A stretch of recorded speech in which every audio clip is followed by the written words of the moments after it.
नमस्कार मित्रों, अमितायुष mind vision YouTube channel के एक नए एपिसोड में एक बार फिर से आपका स्वागत है। साथियों, जैसा कि आप हमारे पिछले कुछ एपिसोड्स में देख रहे हैं, हम लोग मानसिक समस्याओं के को जो भी मानसिक समस्याएं होती हैं उसके विभिन्न कारणों की पड़ताल कर रहे हैं। और इसी श्रेणी में आज जो हम जिस बात पर चर्चा करने जा रहे हैं वो है कि क्या न्यूरोलॉजिकल बीमारियों से भी मानसिक समस्याएं होती हैं। साथियों, आम धारणा ये है कि एक बार अगर आपको कोई न्यूरोलॉजिकल बीमारी हो गई तो जो भी उसके लक्षण आएंगे आप उसे न्यूरोलॉजिकल बीमारी के चश्मे से ही देखेंगे। पर जो वैज्ञानिक तथ्य हैं वो हमें ये बताते हैं कि हर एक 10 व्यक्ति जो लंबे तौर पे चलने वाली न्यूरोलॉजिकल बीमारियों से ग्रसित होते हैं उनमें एक ऐसा समय आता है जब बीमारी के लक्षण मानसिक समस्याओं के होने लगते हैं। मतलब न्यूरोलॉजिकल बीमारी तो रहेगी ही, लेकिन जो दिक्कत आने लगती है बीमारियों के चलते उसमें मानसिक बीमारियों के लक्षण के आने के चलते समस्याएं काफ़ी बढ़ जाती हैं। और अक्सर व्यक्ति को या उनके परिजनों को इस बारे में जानकारी न होने के चलते व्यक्ति का समुचित उपचार नहीं हो पाता है। साथियों, तो आज हम सबसे पहले समझें कि आखिर माइंड और ब्रेन में अंतर क्या है। कैसे समझें कि भाई ये अलग अलग बीमारी के लक्षण हैं।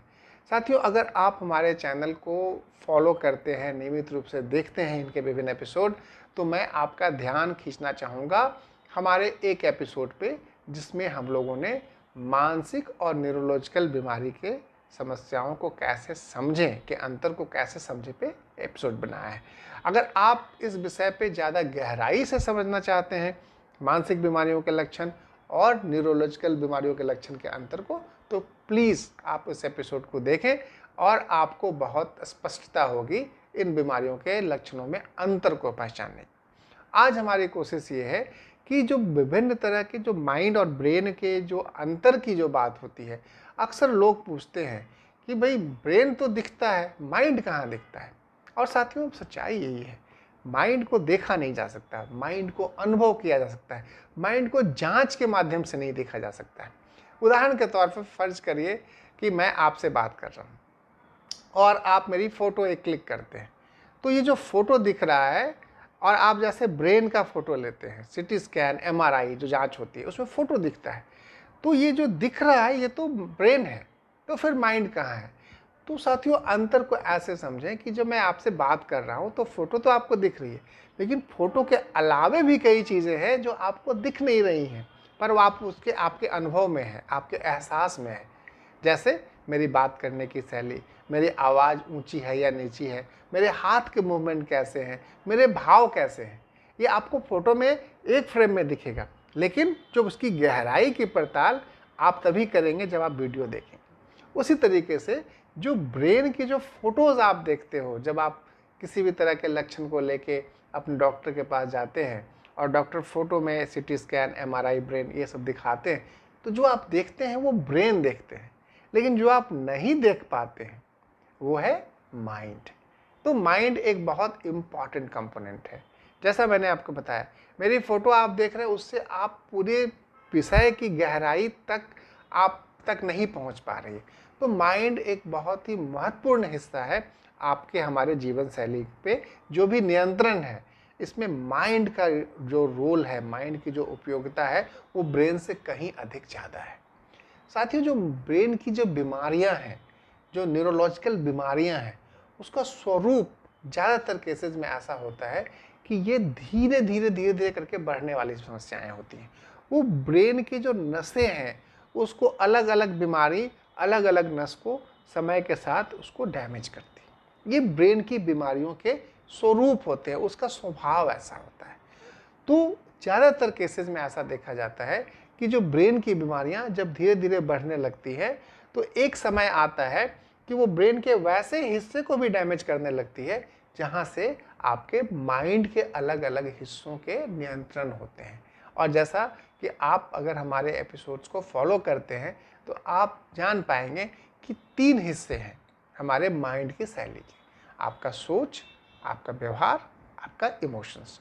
ये तीनों जो नियंत्रण, जो न्यूरॉन्स हैं इनके अलग अलग जगह में गुच्छों में फैले हुए हैं, जब ये ब्रेन की बीमारी बढ़ते जाती है तो ऊपर से शुरू होते धीरे धीरे धीरे करते करते इनको भी डैमेज करने लगते हैं। नतीजतन एक ऐसी अवस्था आती है जब आपकी ब्रेन की बीमारी केवल ब्रेन की बीमारी नहीं रह जाती है, वो ब्रेन और माइंड दोनों की बीमारी हो जाती है।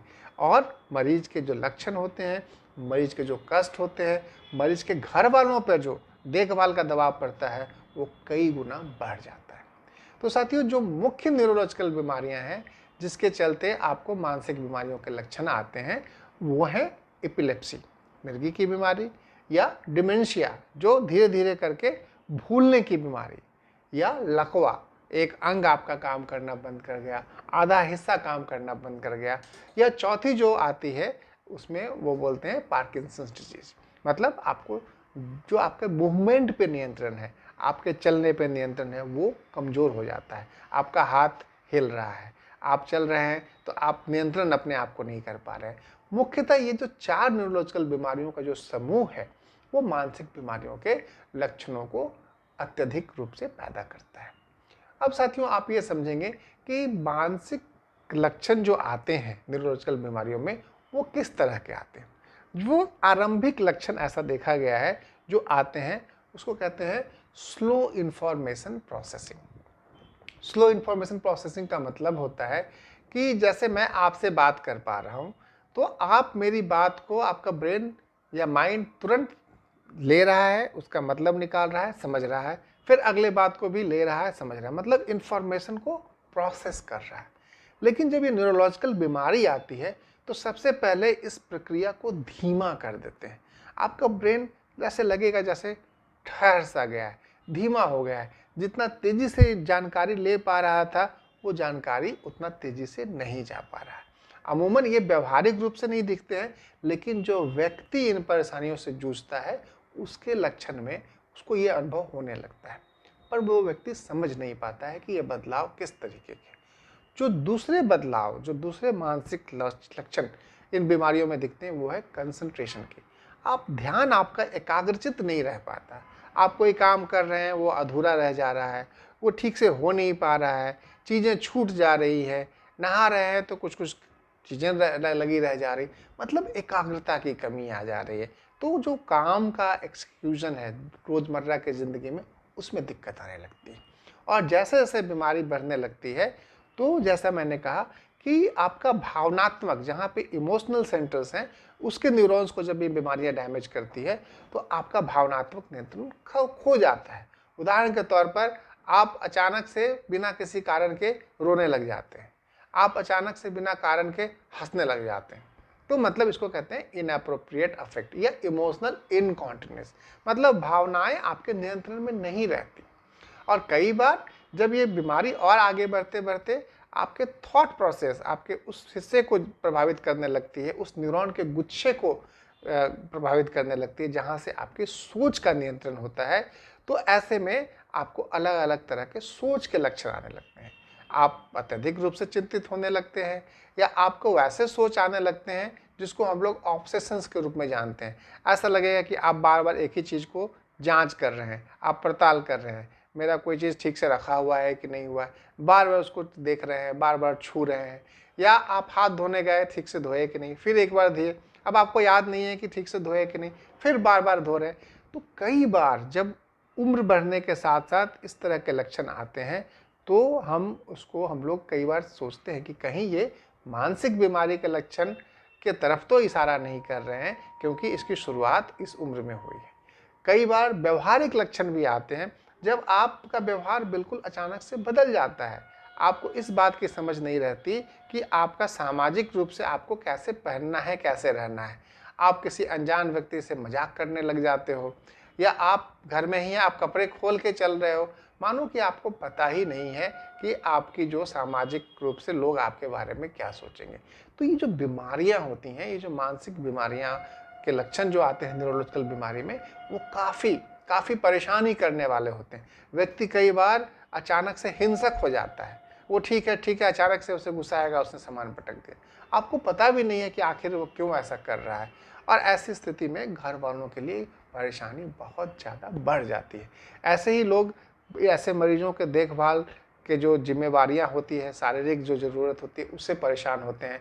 और जब बीमारी मानसिक लक्षणों को जन्म देने लगती है तो यकीन मानिए आप में से जो भी लोग इस अनुभव से गुजर चुके होंगे शायद इससे वाकिफ होंगे कि समस्याएं कितनी ज़्यादा बढ़ जाती है। अमूमन ऐसी स्थिति में व्यक्ति जो ग्रसित है वो तो परेशान है ही है, जो केयरर्स हैं, जो इनकी देखभाल करते हैं, उनमें भी कई बार इस तरह के मानसिक बीमारियों के लक्षण आने की संभावना रहती है। चिड़चिड़ापन, गुस्सा, नींद नहीं आना, झल्ला जाना, चूँकि ये बहुत ही मुश्किल अवस्था होती है। साथियों, कई बार ऐसा देखा जाता है कि लोग सोचते हैं कि मानसिक बीमारी के लक्षण जो होंगे वो न्यूरोलॉजिकल बीमारी के होने के बाद ही आएंगे, पर ऐसा नहीं है। कई बार जो न्यूरोलॉजिकल बीमारी के लक्षण जो आते हैं उसके पहले ही व्यक्ति में मानसिक बीमारियों के लक्षण भी आने लगते हैं। शुरू में व्यक्ति में चिड़चिड़ापन, भूख नहीं लगना, नींद नहीं आना, याद नहीं रहना, ऐसे लक्षण आते हैं, या एक ही चीज़ को बार बार दोहराने की व्यवस्था। और कुछ दिनों के बाद व्यक्ति में न्यूरोलॉजिकल लक्षण दिखने शुरू हो जाते हैं। और कई बार ऐसा भी देखने में आता है जब व्यक्ति में इस तरह के न्यूरॉन्स के लॉस होने लगते हैं तो व्यक्ति शंकालु हो जाता है। उसे लगता है कि कोई उसका सामान चुरा रहा है, कोई उसका सामान लेके जा रहा है, उस चीज़ों को सहेज के रखने की कोशिश करते हैं कि कोई ले ना ले, और इस तरह से एक अलग तरह से मानसिक समस्याओं की उत्पत्ति हो जाती है। साथियों, कहने का ये मतलब है कि न्यूरोलॉजिकल बीमारियाँ और मानसिक बीमारियाँ दोनों एक दूसरे से बहुत नज़दीक से जुड़ी हुई है।